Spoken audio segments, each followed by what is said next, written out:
સાણંદની કે જ્યાં જીઆઈડીસી પોલીસની મોટી કાર્યવાહી સામે આવી છે। વિદેશી દારૂ ભરેલું કન્ટેનર ઝડપાયું છે। સાણંદ વિરમગામ હાઈવે પર રેડનો આ સમગ્ર બનાવ સામે આવ્યો। 1200 બોક્સમાં 32,392 જેટલી આ બોટલ દારૂની ઝડપાઈ છે। 1.11 કરોડ રૂપિયાનો વિદેશી દારૂ પણ જપ્ત કરવામાં આવ્યું છે।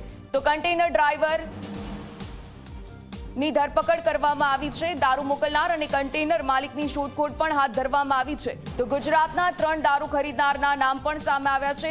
ત્રણેય સુરેન્દ્રનગરના હોવાનું સામે આવ્યું છે। આરોપીની શોધખોળ અને દારૂ રેકેટની તપાસ શરૂ કરવામાં આવી છે। તો કન્ટેનર ડ્રાઈવર કે જે કરતારામ મેઘવાલ છે એની પણ ધરપકડ કરવામાં આવી છે। તો વિદેશી દારૂનો સતત આ મામલો સામે આવી રહ્યો છે। સાણંદ જીઆઈડીસી પોલીસ દ્વારા પણ મોટી કાર્યવાહી કરવામાં આવી। વિદેશી દારૂ ભરેલું આ કન્ટેનર કે જેને ઝડપી લેવામાં આવ્યું।